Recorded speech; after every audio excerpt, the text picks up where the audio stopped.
Today I'm going to be attempting to be making my very own set of armor so I can finally achieve my dream of becoming a lady knight. Lady knight? Lady knight? Where's the lady knight? I instantly love her, oh my god. That's it, that's the intro. I don't think I need to explain much more. I want armor, so I'm going to try and make armor. I mean, honestly, medieval armor, it's been on the rise for the last few years or so. Like, obviously we got like Chapel Roan. My TikTok is absolutely just full of people in this absolutely gorgeous armor and going to like fantasy balls and events and Ren fairs. And it's not like I'm just making this for like no purpose. Like I'm a practical person. Like I want to be able to wear this so I get extra hit points when I go out and play make-believe pretend in the woods and we fight each other with foam swords. Practical. So obviously there's many styles of armor, but what I'm picturing that I like really want is like classic knight in shining armor. Like I want to be able to fit in with like BBC Merlin's Knights of the Round Table sort of style. This is like the second video in a row I've now mentioned BBC Merlin. That show has stuck with me for so many years apparently. So I've gone ahead and kind of sketched up a basic plan of what I want this armor to look like. I think for this video, my goal will be the breastplate, pauldrons, and bracers. For the design itself, I wanted to keep like the shape and everything like pretty simple, nothing like too extravagant, because I want it to be base pieces that I can like mix and match with like different costumes down the line. There's more that I would like to add on later, but I think that's all we're going to tackle for today. Maybe a cape if we have time. So the look I'm going for is like the iconic metal plate armor, but if I'm being honest, metalworking still pretty far out of my wheelhouse. So instead, we're going to be using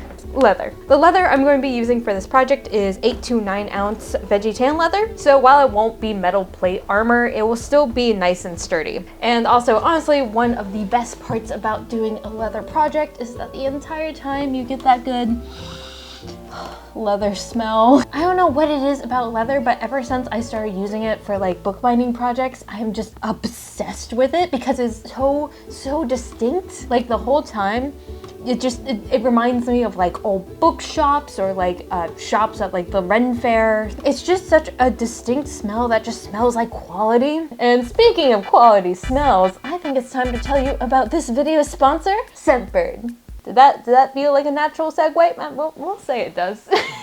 If I'm being completely honest, growing up, I definitely was not a perfume girly. And as a result, the closest thing I have ever had to a signature scent is a vanilla fragrance mist that I'm pretty sure this is the same bottle I've had since middle school. But now, thanks to Scentbird, I've actually been able to try out wearing these like nicer, more complex scents. And I was actually very genuinely surprised about the amount of difference that something that seems so small and simple as a scent could make. Especially since I'm someone who rarely wears makeup just because I don't like spending time putting it on, taking it off. So it's been really nice to have a nice fragrance I can just spray on really quickly to feel a little bit more special for a night out on the town. Even if my nights out on the town tend to just be going to Chili's with my friends, you know I'd be smelling of hints of hazelnut and sandalwood while enjoying my triple dipper.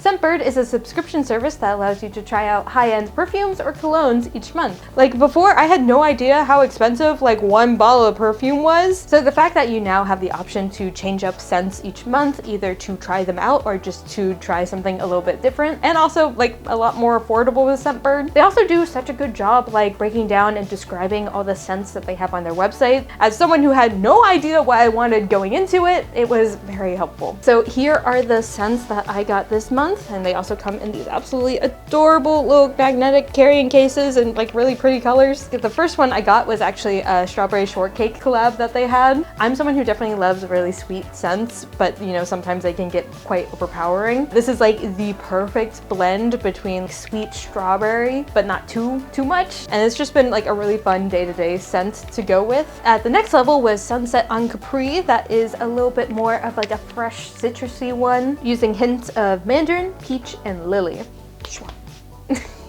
This one I've definitely loved now that it's like a little bit more of that warm spring weather that's coming around. And then I have Chris Collins' Lust Eau de Delice, something like that, which is definitely more of like a warmer, sophisticated scent with hints of dark chocolate, hazelnuts, and sandalwood. Like later this month, I am going to like a formal fantasy ball where I want to be looking and smelling as noble as possible. So this is definitely going to be the scent that I pull out for that. If you're interested in trying out Scentbird, you can either use my code JUSTLESS or scan the QR code to get 55% off, plus free delivery and a free case. Thank you so much to Scentbird for sponsoring this video. Now let's go ahead and get working on our project. So I actually have made leather armor once before. I made a chest plate and I also made some shoulder armor. But the thing is that they were a pre-made pattern, which was really convenient because all I had to do was like print out and follow the template. It had really good instructions and a cool design. But the only problem is that it never really fit me the way that I think it should have. Like I just could never get like the shoulders or the sides to fit where I wanted them to. As a result, I only really wore it to like one battle, and then after that I'm like, yeah, I'm just going with the shoulder armor. So for this one, to make sure that it fits me and also for the custom design that I want, I need to make my own pattern, which I've not done before. So in order to make a pattern myself, I'm going to do the traditional method of just wrapping myself in saran wrap and duct tape. And then just draw my pattern from there. Pretty sure it's just that easy. This is definitely one of those things that I've never done before, but I've seen it like a million times on YouTube, like for cosplay or just costuming in general. So I feel like I probably should be good at it, even though I've never done it. Seems pretty foolproof, but at the same time, it also seems really ridiculous, so just gonna... I feel like people normally have people help them do this, but like my roommates are like out doing their real jobs, and I'm here doing this. I think this is probably the length that I want it. I have to get like my shoulders. Go like this. Oh shoot, how am I going to do the back? Okay. Wrap it right back around this way. No! Oh, I dropped the tube! No! I think this is enough. I think I got everything. Because now we take duct tape, because the cling wrap is kind of just like to keep the duct tape together. Oh god, why did I get like max strength duct tape? First video back in 2025 and I accidentally like entirely encased myself with duct tape. Okay. Now we're just gonna do that. One of many. Can't wait for my roommates to get home and I'll be like, oh, what did you do at work today? Oh, cool, talk to co-workers, get some good work done. What about you? You know. I'm sure this is also how they did in like the medieval times. Kind of reminds me, especially when I was like middle school age, making things out of duct tape was like such a big trend at the time, including like full-on dresses and stuff. Like, why buy a regular wallet when you could just make it out of duct tape? I remember I even got into like making a lot of like duct tape like flowers and roses. That, I was so into that. Full like duct tape armor might be like interesting. There might be a market for that. Okay, I think I got out the front. I have to just look back. I'm about to look real silly. Yeah, this is definitely the part where you want to have some help while doing this, because trying to put duct tape on your back, a little difficult. Yeah. Not to mention tiring. Let's just cut to when I'm done with this. Okay, I think I got it. The back, however, is probably a mess. I know it's pretty rough because I kept on having to like just throw tape back there and try and flatten it out, but then it would get like stuck and caught. I should not be out of breath by doing this. What's the next thing? Now I can just draw on the shapes I want, and I'll have my pattern pieces. Hopefully that part will be easier. Okay, probably first step would be finding my center.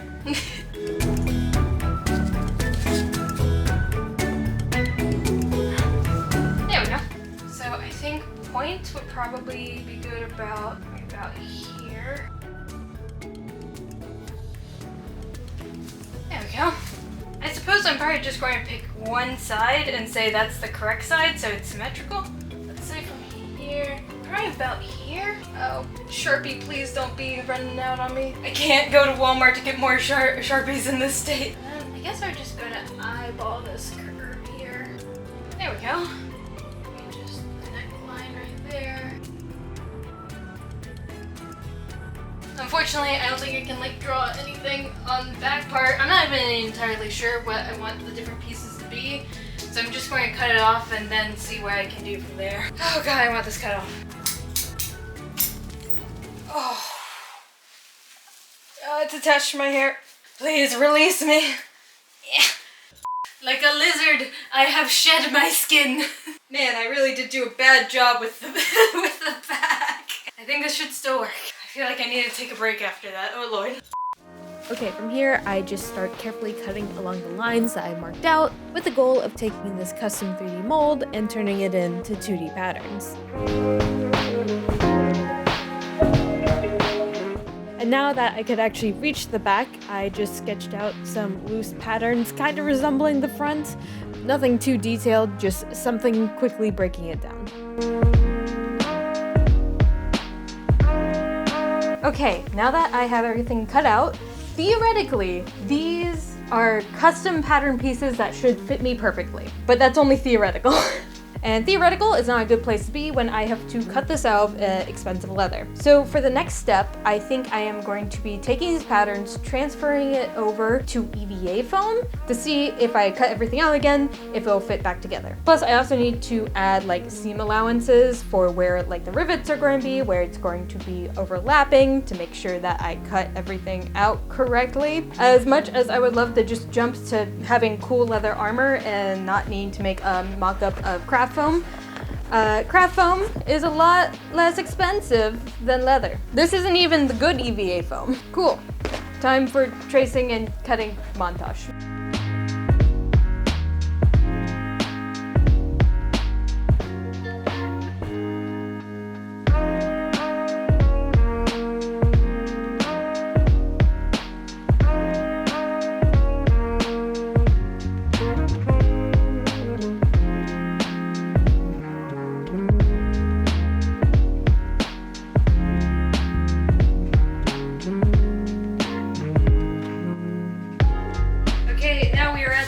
Guessing game of the project of, do I actually have enough foam left in this roll to cut out all my pieces? The answer?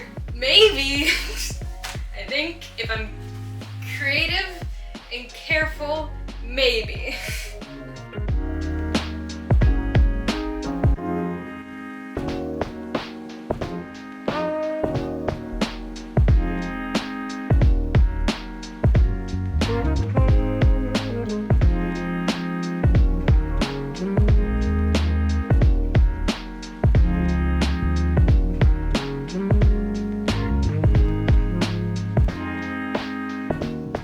It actually fits and I think it looks pretty good. Especially now being able to see it with like the rivets. I'm pretty happy with it. For the most part, it still fits pretty well. There are a little bit of like gaps on the side, but also like it's being held together with tape right now. But also, like, I wanted it to be adjustable on the side anyway. There's definitely still stuff I need to go and, like, clean up now that I know where, like, everything meets. I do think I need to cut a little bit more down here because especially once this is actually leather, I feel it's going to cut into my side, so probably need a little bit more room. I do realize that this is basically like a crop top of armor. So maybe not like the best protection, but also the reason that I did that is because when I had like the full chest plate, it was honestly hard to like move and twist around. This one, it feels very, very comfortable. Like I can actually, you know, walk and sit down and stuff like that, which is kind of important. I do realize that this is like 2mm foam compared to like the very thick leather, so probably some things are going to change a little bit, but for now I think I'm comfortable moving on saying that this is the pattern. Cool, now that this is the pattern, I gotta take everything apart again. Cool, now we have our edited and working pattern pieces, so logically the next thing to do would just be doing the same steps over again of tracing and cutting out the pattern, but this time just with our nice leather. But here's the thing, I don't wanna. To trace and cut these pieces out of foam, maybe like hour and a half, maybe 2 hours for assembly as well. On the other hand, to trace and cut leather, That takes a lot longer. Cutting leather of this thickness takes so much longer. Like last time, I think it took like almost 2 days for me to cut out all those pieces. To be fair, it was a lot more pieces, but I don't wanna. But now I have a secret weapon. I have technology on my side. And by that, I mean my laser cutter. Oh, I'm so excited. I get to use my fancy machine. Okay, I'm excited because I haven't used the laser cutter to actually cut leather yet, but it is one of the main reasons I bought it. Okay, let's just figure out how I want to do this. First step I had to do was to make digital versions of my patterns. This actually wasn't too hard. I found out if I just scanned them and then image traced them in Illustrator, I was able to pretty easily make a vector of them. And during this part, I was able to clean up the patterns and make sure that they were all symmetrical, so everything should turn out nice and clean. Next, I had to figure out how I was going to cut down the roll of leather to fit into the build area, in a way that would also minimize leftover leather scraps, which I decided was just cutting loosely around the foam pattern. It does suck that I had to cut more leather by hand. It's more than I wanted to do for this project, but at least this will do like the refining. Since I'm working on a scrap, I need to mark out where it is to make sure that I actually place my pattern in the right spot. Yeah, that looks good. I do love that for it to be a high enough power to actually cut through the leather, it does need to give me the warning of, hey, just make sure this does not set on fire. Love that. And from there, I just hit my silly little button that will do the rest of the work for me. Okay, yeah, I genuinely was worried for a second it was catching on fire, but no, we're still good. We're still good. Okay, let's see how it did.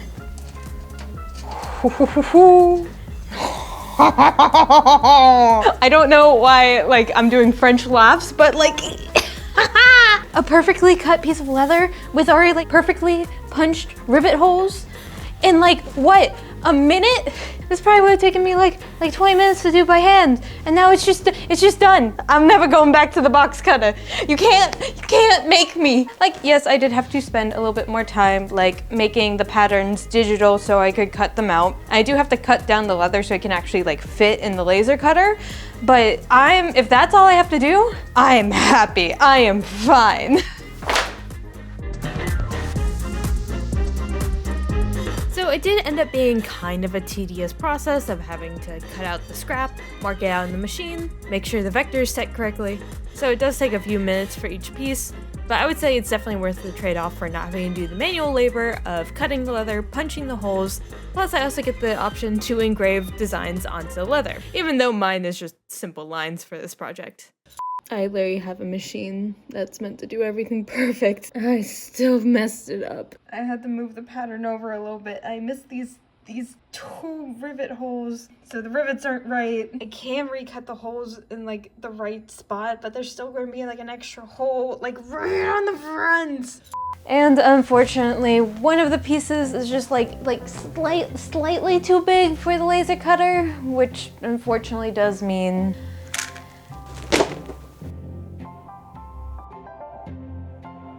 okay, admittedly, maybe it's not as terrible as I remember. It's very similar to like when you're cutting like really thick EVA foam, that it's like, it's easy to cut if your blade is sharp, but also your blade just dulls so quickly. So the more and more pieces you cut out, the more dull it gets, the harder it gets while you go along. I guess I just really didn't sharpen my blade last time because this is a lot easier than I remember.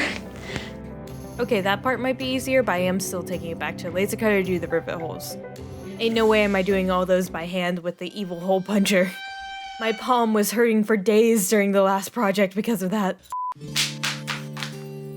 Okay, it is the next day and we have our almost perfect pieces of leather. And for the most part, I think it's pretty good. I will say, while it was really nice using a laser cutter to get like these perfect cuts, it did take a minute. And I still ran into some issues, mostly with like scaling and then accidentally moving stuff around and getting an extra rivet hole in a very stupidly obvious place. Okay, so all the pieces for the chest plate are cut out and good to go. However, that is only one piece of the armor set. I also want to have some bracers and pauldrons, or shoulder armor. And for these, I've actually decided that it would probably be easiest for me just to use a pre-made pattern that I already bought a while ago. This is also from Black Raven Armory. And the main reason why I'm going with the pre-made pattern instead of making a custom one is like, for a bracer, it's a much simpler fit. Yeah, I could sit here and saran wrap my arm and make a pattern, but it's going to be mostly a cylinder. And for the shoulder armor, that's kind of a harder pattern to make. Plus the pattern that I'm using, I've actually already made before. This is like the one armor that I have consistently worn like in all my LARP battles, so I know that I like the fit of it. I'm not going to do everything that's in the pattern. I'm basically just going to take the base shapes of the first like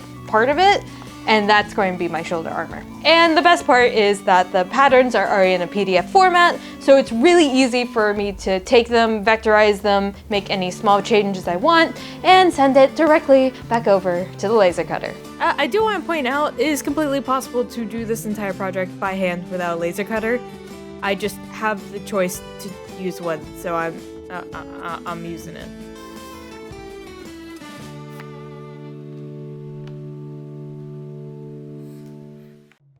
Many cuts later, we have the rest of our leather pieces.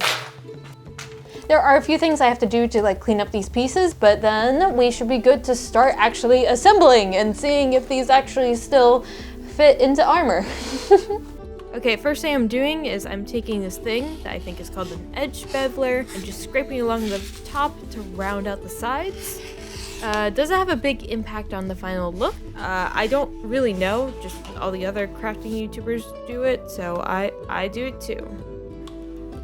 Then to help emphasize some of the inner lines on the armor, I just lightly trace over it with a swivel knife. Okay, something that I wanted to do that I think will help it look a little bit more like plate rather than leather. You know how a lot of plate armor will have like a crease down the middle because that's like where the metal is connecting? I think it'd be cool to try and recreate that in the leather, but I'm not entirely sure how to do that. I tried it on a test piece where I just tried straight up folding it at the beginning, but then it ended up being like really wrinkly, so I don't think that's it. I just wetted it and then hit it with a hammer, but like on the edge of the table, and it kind of worked. That's my knowledge of leatherworking summed up right there. Wet it and hit it with a hammer. Go ahead and mark that. No going back now. And then just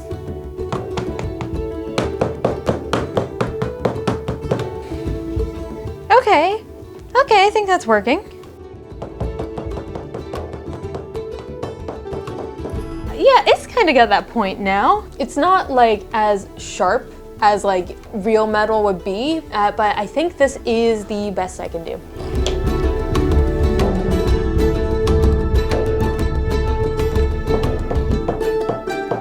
All right, I think it is finally time for my favorite part, adding rivets. As soon as you start putting these rivets on, it takes these random scraps of leather and it starts actually looking like armor.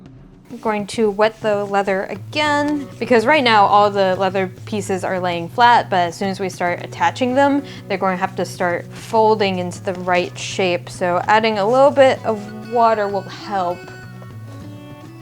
You can see that now that they're together, it's kind of like curving to how it should be. Another great thing about rivets is that they're super easy to install. You can snap them together to make sure everything's in place, then you simply have to set them to lock them in.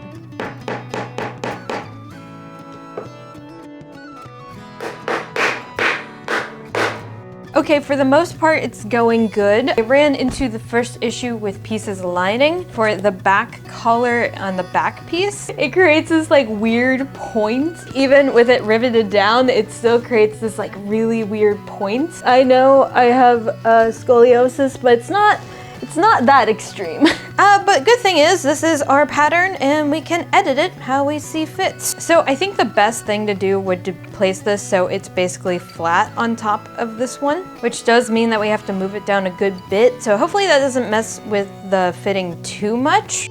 This also meant I had to adjust the rivet placements, meaning I had to punch the holes by hand with the evil hole puncher.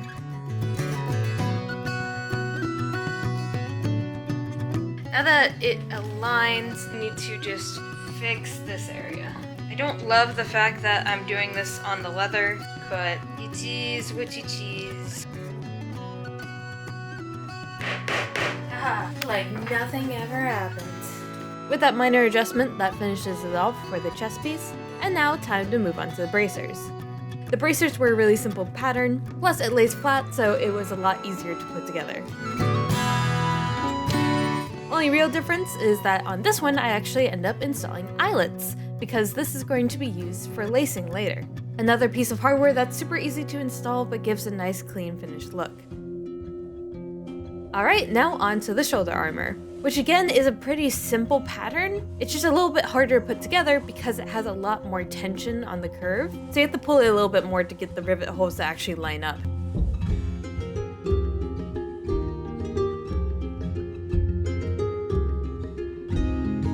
And while we can already see a curve to this piece, we actually want to mold it so it curves even more. And leather is actually pretty good about holding its shape. The first thing that you have to do is just wet it first. So for the bracers, in order to get like a nice custom shape around my arm, all I have to do is fold the edges around, tape them in place, and then just let it dry like that. So basically water is to leather as heat is to EVA foam. Which, it's actually wild how close like leather armor and cosplay armor processes are to each other.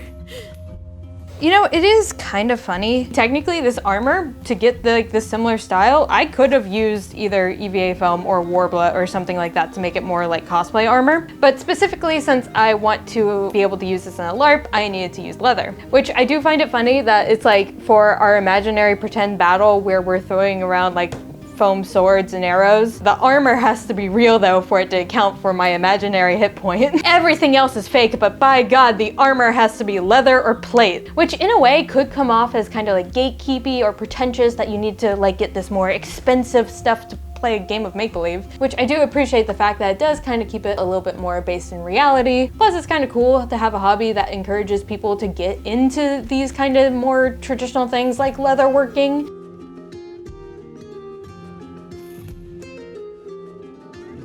Okay, everything has dried, it's assembled, and it actually fits together and is looking so freaking cool. Seeing everything kind of like put together is getting me super hyped for this because it was just a bunch of random shapes before and now I can see the vision. It does feel a little weird having assembled everything but still just be veggie tan leather, because normally when I'm working with leather, assembly is normally one of the last steps because you have to dye it first. But for this project, we're not dyeing it because we don't want it to look like leather. We want it to look like plate mail. Now, from the people that I've seen do similar projects, and by people, I mostly just mean Martinez from Nerd Forge. If you haven't realized yet that this project is just a great value version of her armor project. The way that she did it was she dyed the leather black, then added a glossy coat to it to prep the surface for this airbrush silver paint. I'm planning to go about it a tiny bit differently, mostly just many less steps, because when I was doing some testing to see what I would have then what would work, the thing that I found worked the best for me was just straight up spray paint, which feels so incredibly wrong to do on leather, but I swear this Rust-Oleum, the silver and the gold spray paint is like the best metallic results I get on my projects. It's also fast, easy, and cheap. To the fact that I don't even think that I need the black base coat because when I was doing the test strips, it was pretty full coverage. So why spend the time doing that when I can just do the glossy coat and then the silver coat? All right, let's go ahead and take this spray paint and I can become one step closer to be a lady knight in shining armor.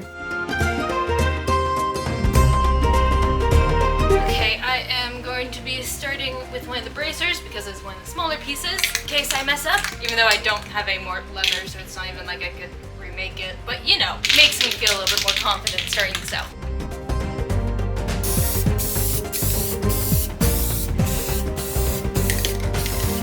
Ooh, that is nice and glossy. It does absorb a good amount of it, but it still helps it to like smooth out the leather texture.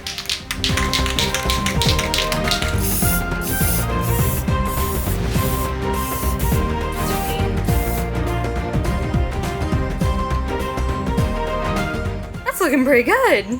It's so pretty and shiny. I mean, up close would fool anyone into being like, oh, that's real metal. Maybe not. But for like my purposes, I think it looks pretty good.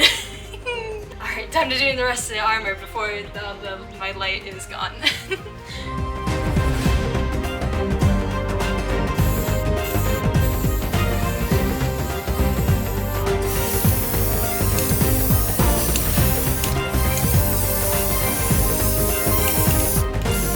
Like, are you kidding me?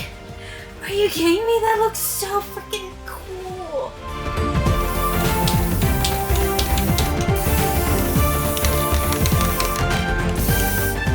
Now that this is nice and shiny, the last thing that we need to do to actually make this wearable, hopefully, is to add buckles. You know, so I'll actually be able to wear the pieces instead of just awkwardly holding it up.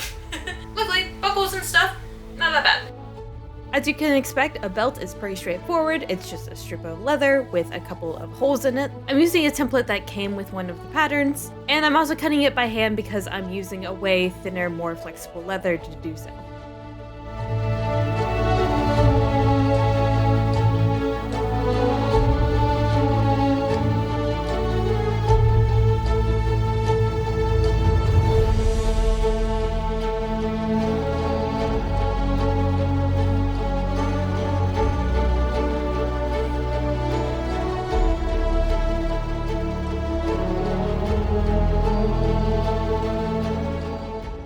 Now that the buckles are on, I'm going to actually try and put this on for the first time. I'm sure this is going to be very majestic and noble as I try and put this on.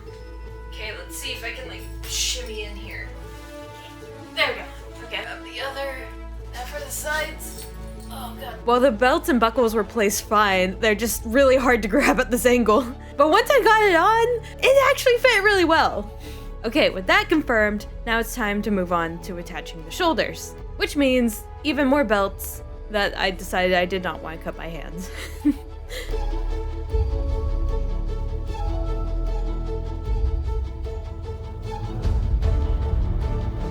I believe that there's a couple ways that you can attach shoulder armor. The way that made most sense to me is to just add a buckle on the inside, then attach another strap to the chest plate that I can just hang it off of. That way it also allows for some adjustability as well. Then we just need to add one more belt to attach under the arm.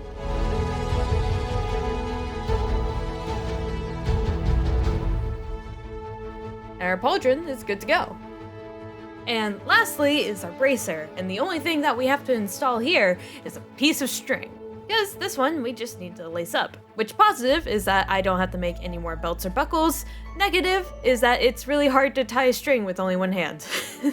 I did eventually get them all laced up, and with this being the last piece of my set of armor, it's time that I finally transform into a lady knight.